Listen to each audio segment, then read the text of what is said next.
Life is growing, death is flowering ಅಂತ. ಎಷ್ಟು ಚೆನ್ನಾಗಿದೆ. ಜೀವನ ಅಂದ್ರೆ ಬದುಕು ಬೆಳೀತಾ ಬೆಳೀತಾ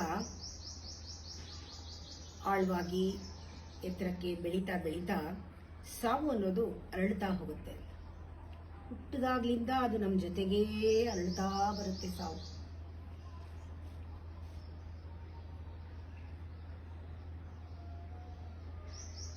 ಈ life is growing, death is flowering ಅಂದ್ರೆ ಇದು ಒಂದಾದ್ಮೇಲೆ ಒಂದಾಗಲ್ಲ. ಗ್ರೋಯಿಂಗ್ ಆದ್ಮೇಲೆ ಫ್ಲವರಿಂಗ್ ಆಗಲ್ಲ. This life and death is happening simultaneously. Growing and flowering, growing and flowering, ಸೃಷ್ಟಿ ಲಯ, ಸೃಷ್ಟಿ ಲಯ, ಇಟ್ ಈಸ್ ಹ್ಯಾಪನಿಂಗ್ ಸೈಮಲ್ಟೇನಿಯಸ್ಲಿ. ಪ್ರತಿ ಕ್ಷಣನೂ ಬೆಳೀತಾ ಇದೆ, ಪ್ರತಿ ಕ್ಷಣನೂ ಅರಳ್ತಾ ಇದೆ, ಪ್ರತಿ ಕ್ಷಣನೂ ಬೆಳೀತಾ ಇದೆ, ಅರಳ್ತಾ ಇದೆ. ಇದು ಪ್ರತಿ ಕ್ಷಣ ಹುಟ್ಟು, ಪ್ರತಿ ಕ್ಷಣ ಸಾವು, ಪ್ರತಿ ಕ್ಷಣ ಸೃಷ್ಟಿ, ಪ್ರತಿ ಕ್ಷಣ ಲಯ, ಇದಾಗ್ತಾ ಇದೆ. ಇದು ನಮಗೆ ಗೊತ್ತಾಗಬೇಕಾದ್ರೆ ಒಂದು ಲಿಟ್ಮಸ್ ಟೆಸ್ಟ್ ಏನು ಅಂದ್ರೆ ನಮ್ಮಲ್ಲಿ ಎಷ್ಟು ಭಗವತ್ ಪ್ರೇಮ ಇದೆ, ಅನ್ಕಂಡೀಷನಲ್ ಲವ್ ನಮ್ಮಲ್ಲಿ ಆ ಭಾವ ಇದೆ ಅನ್ನೋದೇ ಟೆಸ್ಟ್. ಆ ಪ್ರೇಮದಲ್ಲಿ, ದೇಹ ಪ್ರೇಮದಲ್ಲಿ ತುಂಬಿ, ಮನಸ್ಸು ಪ್ರೇಮದಲ್ಲಿ ತುಂಬಿದ್ದಾಗ ನಾವು ಪ್ರತಿ ಕ್ಷಣವೂ ಕೂಡ ಬೆಳಿಬಹುದು, ಪ್ರತಿ ಕ್ಷಣ ಅಳ್ಳಬಹುದು. Life and death together feel ಆಗುತ್ತೆ ಪ್ರೇಮ ಇದ್ದಾಗ. ಯಾವಾಗ ಈ ಸಾವು ಅನ್ನೋದು ಪ್ರೇಮನ ನಾಶ ಮಾಡಿಬಿಡುತ್ತೆ, ಅಥವಾ ಪ್ರೇಮ ಸಾವನ್ನ ಡಿನೇ ಮಾಡುತ್ತೆ, ಆಗ ಪ್ರೇಮನೂ ಸುಳ್ಳು, ಸಾವು ಸುಳ್ಳು. ಸುಳ್ಳು ಅಂದ್ರೆ ಮತ್ತಿರ್ಗಿ ನಾವು ಬರಬೇಕಾಗತ್ತೆ. It will not be a mukti, great death.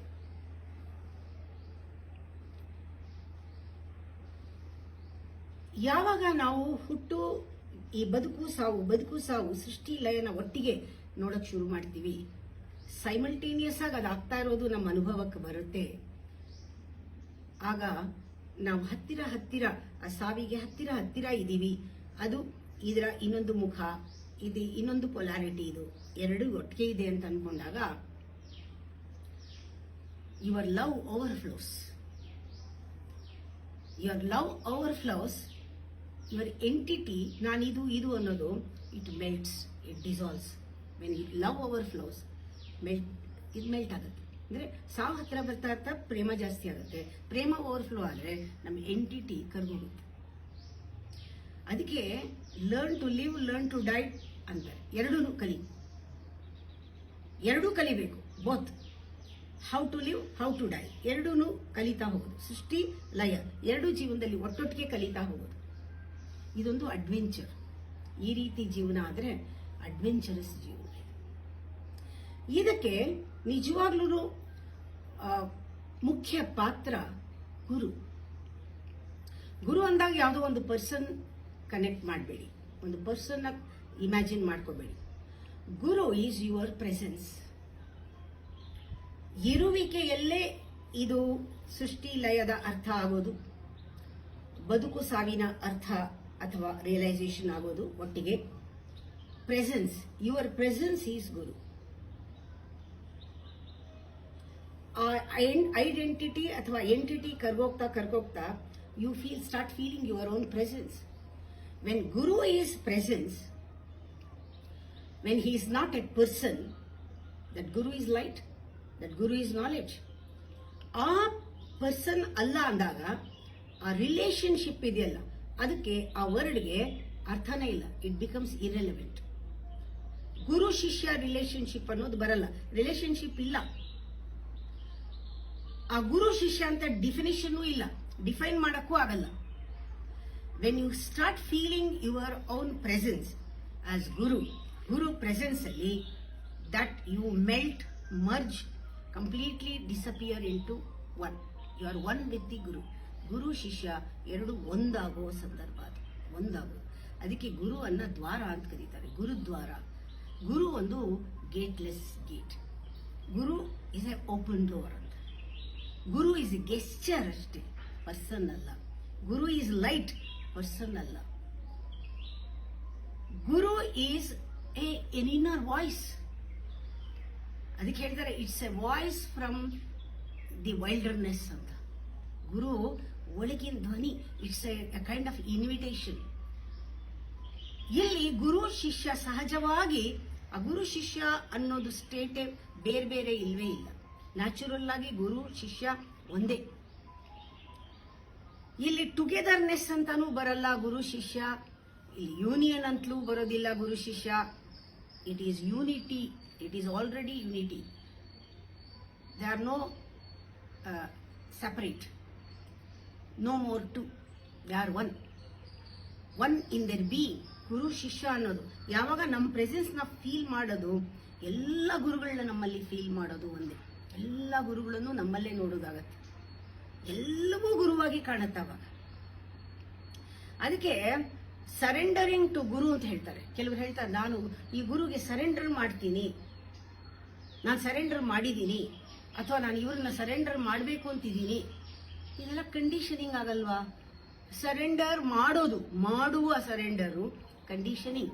You miss the whole point when you start surrendering, because it is conditional. Surrender ಅನ್ನೋದು ಶರಣಾಗತಿ ಆಗುವುದು. It will happen. It will happen. When you feel your presence, you feel the presence of Guru. Divine presence everywhere. ಎಲ್ಲ ಕಡೆನೂ ಆ ಗುರುನೇ ನೋಡ್ತೀಯ. Divine presence. You feel the presence of unknown in your body, unknown energy in your body. ಆ ಥರ feel ಮಾಡ್ತೀಯ. ಅದರಿಂದ ಕೆಲವರು ಹೇಳ್ತಾರೆ ನಮಸ್ಕಾರ ಮಾಡುವ, ನಾ ಯಾರಿಗೂ ನಮಸ್ಕಾರ ಮಾಡಿಲ್ಲ ಇವತ್ತವರೆಗೂ, ಈ ಕಾಲಿಗೆ ನಮಸ್ಕಾರನೇ ಮಾಡಿಲ್ಲ, ಆದರೆ ಇವತ್ತು ಮಾಡಿದ್ದೀನಿ ಅಂತ ಹೇಳ್ತಾರೆ ಕೆಲವರೆಲ್ಲ. ನಾನು ಯಾವತ್ತೂ ಯಾರಿಗೂ ನಮಸ್ಕಾರ ಮಾಡಿದವರೇ ಅಲ್ಲ, ನಾವು ಇವತ್ತು ಮಾಡ್ತಾ ಇದ್ದೀವಿ ಅಂತ ಅನೌನ್ಸ್ ಮಾಡ್ತಾರೆ. Is A doer, he is A doer. Conditioning, doer ಎಲ್ಲ ಬರೋದು ಇದು ಸರೆಂಡರ್ ಆಗೋದೇ ಇಲ್ಲ. ಬಾಯಿನಲ್ಲಿ ನಾನು ನಮಸ್ಕಾರ ಮಾಡ್ತೀನಿ ಅಂತ ಅನೌನ್ಸ್ ಮಾಡಿಬಿಟ್ಟು ನಮಸ್ಕಾರ ಮಾಡೋದು ನೋಡಿದ್ದೀನಿ ನಾನು. ಅಥವಾ ನಾನು ನಮಸ್ಕಾರ ಮಾಡಲ್ಲ, ನಂಗೆ ಇದರಲ್ಲಿ ನಂಬಿಕೆ ಇಲ್ಲ, ನಾನು ವ್ರತದಲ್ಲಿದ್ದೀನಿ, ನಮಸ್ಕಾರ ಮಾಡಲ್ಲ ಅಂತ ಹೇಳೋರಿದ್ದಾರೆ. ಇಬ್ರು ಡೂವರೇನೆ. ಮಾಡಲ್ಲ ಅನ್ನೋದು ಡೂವರೇ, ಮಾಡ್ತೀನಿ ಅಂತ ಅನೌನ್ಸ್ ಮಾಡೋದು ಡೂವರೇ, ಮಾಡಲ್ಲ ಅಂತ ಅನೌನ್ಸ್ ಮಾಡೋದು ಡೂವರ್. ಆದರೆ ಈ ಸರೆಂಡರ್ ಅನ್ನೋದು ಹ್ಯಾಪನ್ಸ್. ಶಿಷ್ಯತ್ವ, ಶಿಷ್ಯ ಮನೋಧರ್ಮ, ಕಲಿಕೆಯ ಮನೋಧರ್ಮ. ಶಿಷ್ಯ ಆಗಿದ್ರೆ, ಸಹಜವಾಗಿದ್ರೆ ಗುರು ಅವನಿಗೆ ಸಿಗ್ತಾನೆ. ಗುರು ಇಸ್ ನಾಟ್ ಎ ಪರ್ಸನ್. ಈಗ ಗುರು ಸಿಗ್ತಾನೆ, ಶಿಷ್ಯ ಹೇಗಿರ್ತಾನೆ? ಗುರುನಲ್ಲಿ ಒಂದಾಗಿರ್ತಾನೆ, ಆನಂದವಾಗಿರ್ತಾನೆ, ಅವನು ಸಂತೃಪ್ತಿಯಿಂದ ಇರ್ತಾನೆ. ಈ ಸ್ಥಿತಿ only fool can miss this state. ಮೂರ್ಖರಾಗಿದ್ರೇನೆ ಇಂಥದನ್ನ ಅವಾಯ್ಡ್ ಮಾಡೋದು, ಇಂಥ ಸ್ಥಿತಿಗಳನ್ನು ಅವಾಯ್ಡ್ ಮಾಡೋದು. Guru is not an authority, is an occasion in life. Authority occasion ಅಂದ್ರೆ ಹಿ ಕ್ಯಾನ್ ನಾಟ್ ಒಂದು ರೋಸ್ನ ಅಥವಾ ನಿನ್ನನ್ನು ಎಲ್ಲರನ್ನೂ ರೋಸ್ ಮಾಡೋಕ್ಕಾಗಲ್ಲ ಗುರು. ಆ ಅಥಾರಿಟಿ ಇಲ್ಲ. ನೀನು ರೋಸ್ ಆಗಿದ್ರೆ ನಿನ್ನನ್ನು ಬ್ಯೂಟಿಫುಲ್ ರೋಸ್ ಆಗಿ ಮಾಡ್ಬೋದು. ಆರೋಗ್ಯವಾದ ಒಂದು ಮಲ್ಲಿಗೆ ಹೂವಾಗಿದ್ರೆ ನೀನು ಮಲ್ಲಿಗೆ ಹೂವನ್ನು ಮಾಡ್ಬೋದು. ಚೆಂಡು ಹೂವನ್ನ ಚೆಂಡು ಹೂ ಮಾಡ್ಬೋದು. ರೋಸನ್ನ ಮಲ್ಲಿಗೆ ಹೂ ಮಾಡೋಕ್ಕಾಗಲ್ಲ. Is not an authority. ಆದರೆ ನೀನು ಏನೋ ಅದನ್ನ ಪರಿಪೂರ್ಣವಾಗಿ ಮಾಡ್ತಾರೆ. ನಿನ್ನಲ್ಲಿ ಏನಿದೆಯೋ ಅದು ಪರಿಪೂರ್ಣವಾಗಿ ಹೊರಗೆ ಬರುತ್ತೆ. ಆ ಪಾತ್ರ ಚೆನ್ನಾಗಿ ಆ ಪಾತ್ರದಲ್ಲಿ ನೀನು ಕಾಣಿಸ್ಕೋತೀಯ. Guru is not, he doesn't give an order. Guru order ಮಾಡೋದಿಲ್ಲ, ಆದರೆ he will show the direction ತೋರಿಸ್ತಾನೆ. ನೋಡಿ ನನ್ನ ಬೆರಳು, ಗುರು ಹೇಳ್ತಾನೆ ಈ ದಿಕ್ಕಲ್ಲಿ ಹೋಗು ಅಂತ. ನಾವು ಆ ದಿಕ್ಕಲ್ಲಿ ಹೋಗಬೇಕು, ಗುರು ತೋರಿಸಿದ ದಿಕ್ಕಲ್ಲಿ ಹೋಗಬೇಕು. ನೀವು ಆ ಬೆರಳನ್ನ ಹಿಡ್ಕೊಂಡ್ಬಿಟ್ರೆ ಅಥವಾ ಬೆರಳಿಗೆ ನೀವು ಏನಾದ್ರು ಸಿಕ್ಕಾಕೊಂಡ್ರೆ, if you depend on his finger, that becomes problem. ಅವನು ತೋರಿಸಿದ ದಿಕ್ಕು ಹೋಗು, ಅವನು ಬೆರಳನ್ನು ಹಿಡ್ಕೋಬೇಡ, ಅವನವನ್ನ ಅವಲಂಬಿಸಬೇಡ, ಅವನು ತೋರಿಸಿದ ದಿಕ್ಕಲ್ಲಿ ಹೋಗು ಅಂತ. ಅಂದ್ರೆ ಏನು? ಗುರು ಅಂದ್ರೆ ಗುರುಗೆ ಸರೆಂಡರ್ ಆಗಬೇಕಾಗಿಲ್ಲ. ಗುರು ಅಥಾರಿಟಿ ಅಲ್ಲ, ಒಂದು ಅಕೇಶನ್. ಗುರು ಯಾವುದನ್ನು ಆರ್ಡರ್ ಮಾಡೋದಿಲ್ಲ. ಗುರು ಯಾವ ಡಿಸಿಪ್ಲಿನ್ ಅನ್ನು ಕೊಡೋದಿಲ್ಲ. ಗುರು ಒಂದು ಕಣ್ಣನ್ನು ಕೊಡ್ತಾನೆ, ದೃಷ್ಟಿಯನ್ನು ಕೊಡ್ತಾನೆ, ದಿಕ್ಕನ್ನು ತೋರಿಸ್ತಾನೆ. ಯಾವುದೇ ಇನ್ಸ್ಟ್ರಕ್ಷನ್ ಕೊಡಲ್ಲ ಅವನು. ಗುರು ಹೀಗೆ ಮಾಡಬೇಕು ಅಂತ ಇನ್ಸ್ಟ್ರಕ್ಷನ್ ಕೊಡಲ್ಲ, ದಿಕ್ಕನ್ನ ತೋರಿಸ್ತಾನೆ. ಇದು ಹೇಗೆ ಅಂದ್ರೆ ನನಗೆ ಜ್ಞಾಪಕ ಬರುತ್ತೆ, ತಲೆ ಮೇಲೆ ಮೊಟಕ್ತಾನೆ ಅಂತ ಹೇಳ್ತಾರೆ. ಗುರು ಹಿಲ್ ಕಿಕ್ ಯುವರ್ ಬಟ್ ಅಂತ, ತಲೆ ಮೇಲೂ ಹೊಡಿತಾನೆ, ಕುದುತ್ತಾನೆ. ಈ ತರದ್ ಯಾವಾಗ್ಲಾದ್ರು ಸಡನ್ ಆಗಿ ಕಪಾಳ ಕುಡಿತಾನೆ. ಇದೆಲ್ಲ ಗುರು ಮಾಡ್ತಾನೆ. ನಂಗೆ ಇದು ಯಾವಾಗ ಅನ್ಸಿದ್ರೆ, ತಲೆ ಮೇಲೆ ಮೊಟಕಿದ್ದು ಅಂದ್ರೆ ಜ್ಞಾಪಕ ಬರೋದು DVGರ ಮಂಕುತಿಮ್ಮನ ಕಗ್ಗ ಒಂದೊಂದು ನಮ್ಮ ತಲೆ ಮೇಲೆ ಮೊಟ್ಕತ್ತೆ. ಹಾಗೆ ಸೇತುರಾಮ್ದು ಮಂಥನ ಅನಾವರಣ ತಲೆ ಮೇಲೆ ಮೊಟ್ಕತ್ತೆ. ಅಮ್ಮ ಬರ್ದಿರೋ ಚಾಟಿ ಏಟುಗಳು ಕಬ್ಬ ತಲೆ ಮೇಲೆ ಮೊಟ್ಕತ್ತೆ. ಅಂದ್ರೆ ಏನು? ಎಬ್ಸತ್ತೆ, ನಮ್ಮನ್ನ ಎಚ್ಚರ ಮಾಡತ್ತೆ. ಗುರು ಕೇವಲ ನಿನ್ನನ್ನ ಎಬ್ಬಿಸ್ತಾನೆ. ಎದ್ಮೇಲೆ ನಿಂಗೆ ಗೊತ್ತು ಏನ್ ಮಾಡ್ಬೇಕು ಅಂತ. ಎದ್ಮೇಲೆ ನಿನಗೆ ಗೊತ್ತು, he'll give you that awareness. ಎಬ್ಸಬೇಕು ಅಷ್ಟೇ ಮಾಡ್ಬೇಕಾಗಿರೋದು. ಗುರು ಎಬ್ಬಿಸ್ತಾನೆ. ಒಂದು ಸತಿನೂ ಗುರು ಡೂಸ್ ಅಂಡ್ ಡೋಂಟ್ಸ್ ಹೇಳೋದಿಲ್ಲ. ಇದು ಸರಿ ಹೀಗೆ ಮಾಡು, ಇದು ತಪ್ಪು ಹೀಗೆ ಮಾಡಬೇಡ, ಡೂಸ್ ಅಂಡ್ ಡೋಂಟ್ಸ್ ರೂಲ್ಸ್ ಇಲ್ಲ. ಯೂಶಲಿ ನಮಗೆ ಅಭ್ಯಾಸ ಆಗ್ಬಿಟ್ಟಿದೆ. ಮನೆಯಲ್ಲಿ ಡೂಸ್ ಅಂಡ್ ಡೋಂಟ್ಸ್ ಪೇರೆಂಟ್ಸ್ ಹೇಳ್ತಾರೆ. ಯಾಕೆ ಅಂದ್ರೆ ಪಾಪ ತಪ್ಪಲ್ಲ, ಅವರಿಗೆ ಮಗುಗೆ ಒಂದು ಒಳ್ಳೆ ಇಮೇಜ್ ಕೊಡಕ್ ಹೋಗ್ತಾರೆ. ಹೇಳ್ತಾರೆ, ನೀನನ್ನು ಒಳ್ಳೆಯನಾಗ ಮಾಡ್ತಾ ಇದ್ದೀನಿ ನಾನು, ಇದು ಮಾಡು, ನೀನು ಒಳ್ಳೆಯನಾಗ್ತೀಯಾ, ಒಳ್ಳೆ ಹೆಸರು ತಗೊಳ್ತೀಯಾ, ಕೀರ್ತಿವಂತನಾಗ್ತೀಯಾ, ನಮ್ಗೆ ನಮ್ಮ ಇದಕ್ಕೆ ಫ್ಯಾಮಿಲಿಗೆ ಒಳ್ಳೆ ಹೆಸರು ತರ್ತೀಯಾ, ನೀನ್ ಹೀಗಿರ್ಬೇಕು ಅಂತ ಹೇಳಿ ಡೂಸ್ ಅಂಡ್ ಡೋಂಟ್ಸ್, ಇದು ಮಾಡಬೇಡ, ಇದು ಮಾಡು, ಇದು ಮಾಡಿದ್ರೆ ಹೀಗಾಗ್ತೀಯಾ, ಇದು ಮಾಡಿದ್ರೆ ಹಾಳಾಗ್ತೀಯಾ ಅಂತ ಪೇರೆಂಟ್ಸ್ ಕೊಡ್ತಾರೆ. ಅಲ್ಲಿ ಮಕ್ಕಳು ಏನ್ ಮಾಡ್ತಾರೆ, ಓಡ್ ಹೋಗ್ತಾರೆ. ಡೂಸ್ ಅಂಡ್ ಡೋಂಟ್ಸ್ ಫ್ರೀಡಮ್ ಕೊಡಲ್ಲ. ಮನೆಯಲ್ಲಿ ಹಾಗೆ, ಸ್ಕೂಲ್ನಲ್ಲಿ ನೀ ಸ್ಕೂಲ್ ಒಳ್ಳೆ ಹೆಸರು ತಗೊಂಡ್ಬರ್ಬೇಕು, ಅಲ್ಲೂ ಡೂಸ್ ಅಂಡ್ ಡೋಂಟ್ಸ್. ಮಕ್ಕಳಿಗೆ ಕಂಡೀಷನಿಂಗ್, ಮಕ್ಕಳಿಗೆ ಫ್ರೀಡಮ್ ಇಲ್ಲ. ಅಲ್ಲೂ ಮಕ್ಕಳು ತಪ್ಪಿಸ್ಕೊಳ್ತಾರೆ. ಅವ್ರು ಹೇಳಿದ್ ಮಾಡಲ್ಲ, ಪೇರೆಂಟ್ಸ್ ಹೇಳಿದ್ ಮಾಡಲ್ಲ, ಟೀಚರ್ ಹೇಳಿದ್ ಮಾಡಲ್ಲ. ಸಮಾಜದಲ್ಲೂ ಕೂಡ ಎಲ್ಲ ಡೂಸ್ ಅಂಡ್ ಡೋಂಟ್ಸ್. ಒಂದು ಸಿಟಿಸನ್ ಆದ್ರೆ ಆತ ಸಮಾಜದಲ್ಲಿ ನೀ ಹೀಗ್ ಮಾಡು, ಹೀಗಿದ್ರೆ ನೀ ಸಮಾಜ ಒಪ್ಕೊಳ್ಳೋದು, ಹೀಗಿದ್ರೇನೆ ಜನಗಳು ನಿನ್ನನ್ನು ಒಪ್ಕೊಳ್ಳೋದು, ಹೀಗೆ ಮಾಡಿದ್ರೆ ಜನಗಳು ಒಪ್ಕೊಳ್ಳೋದು, ಈ ಪಾತ್ರಕ್ಕೆ ನೀನ್ ಹೀಗೆ ಇರಬೇಕು ಅಂತ ಸಮಾಜ ಯಾವಾಗ ರೂಲ್ಸ್ ಡೂಸ್ ಅಂಡ್ ಡೋಂಟ್ಸ್ ಹಾಕತ್ತೆ, ಆವಾಗ ತಪ್ಪಿಸ್ಕೊಳ್ತೀರ. ಆದ್ರೆ ನಿಜವಾದ ಗುರು ಅವನು ಡೂಸ್ ಅಂಡ್ ಡೋಂಟ್ಸ್ ಹೇಳೋದಿಲ್ಲ. ನಿಜವಾದ ಗುರು ಹೇಳಲ್ಲ. ಯಾಕೆ ಇವರೆಲ್ಲ ಯಾಕೆ ಹೇಳ್ತಾರೆ ಅಂದ್ರೆ, ನಿಂಗೊಂದು ಇಮೇಜ್ ಕೊಡಕ್ಕೆ, ಇಮೇಜ್ ನ ಕ್ರಿಯೇಟ್ ಮಾಡ್ತಾರೆ. Guru never ever creates certain image to you. Even image ಇಟ್ಕೊಂಡು ಹೋಗಿದ್ರು ಗುರು ಹತ್ರ, ಹಿಲ್ ನೆವರ್ ಕೇರ್. ಗುರು ನಿನ್ ಇಮೇಜ್ ನ ಕೇರ್ ಮಾಡೋದಿಲ್ಲ. ಆದ್ರೆ ಗುರು ವಿಲ್ ಲಿಸನ್. ನೀನೇನ್ ಹೇಳ್ತೀಯಾ ಅಂತ, ನಾ ಹೇಳಿದ್ ಕೇಳುವಲ್ಲ, ನೀನೇನ್ ಹೇಳ್ತೀಯಾ ಅಂತ ಕೇಳ್ತಾನೆ. ನಿನ್ನನ್ನು ವಾಚ್ ಮಾಡ್ತಾನೆ, ನಿನ್ನನ್ನು ಅಬ್ಸರ್ವ್ ಮಾಡ್ತಾನೆ. ನಿನ್ನ ಪ್ರಶ್ನೆಗಳಿಗೆ ಉತ್ತರ ಸಿಗೋ ಹಾಗೆ ಮಾಡ್ತಾನೆ. ಅವನು ಉತ್ತರ ಕೊಡಲ್ಲ. ಆಳವಾಗಿ ನಿನ್ನ ಪ್ರಶ್ನೆ ಕೇಳಿ, ಯಾಕೆ ಕೇಳದೆ ಆ ಕಾರಣವನ್ನ ತೋರಿಸ್ತಾನೆ. ಯಾಕೆ ಈ ಪ್ರಶ್ನೆ ನಿನ್ನ ಮನಸ್ಸಿಗೆ ಬಂದಿದೆ ಅನ್ನೋದನ್ನ, ನೀ ಯಾಕೆ ಹೀಗೆ ಮಾಡ್ತಿದ್ಯಾ ಅನ್ನೋದನ್ನ ಮೂಲಭೂತವಾಗಿ ಅಲ್ಲಿ ತೋರಿಸ್ತಾನೆ. ನಮ್ಮ ಒಳಗೇನೆ ತಪ್ಪು ನಮ್ಮ ಕಂಡುಹಿಡಿಯೋ ಹಾಗೆ ಸಹಾಯ ಮಾಡ್ತಾನೆ ಗುರು. ಅಂದ್ರೆ ಹೊರಗಡೆಯಿಂದ ನಾವು ಎಷ್ಟೇ ನಾಲೆಡ್ಜ್ ತಗೊಂಡ್ರೂ ಕೂಡ ಅದು ವಿಚಾರಗಳು ಅದು ಸತ್ಯ ಅಲ್ಲ. ವಿಷಯ ಸತ್ಯ ಆಗಲ್ಲ. ಅಂಡರ್ಸ್ಟ್ಯಾಂಡಿಂಗ್ ಅಂತಿದೆ. Guru gives you a right understanding. Right understanding is not only knowing. Right understanding is realization and experience together is understanding. That understanding gives you the truth. Guru kododu anta understanding, because understanding arises in no mind.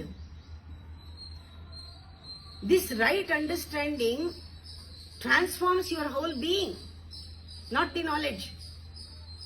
ಗುರು ಕೊಡು understanding ನಲ್ಲಿ ಒಳಗಿಂದ. ಅದಕ್ಕೆ ಗುರು ಮಾತು ಕೇಳಬೇಕಾದ್ರೆ listen without mind, from no mind.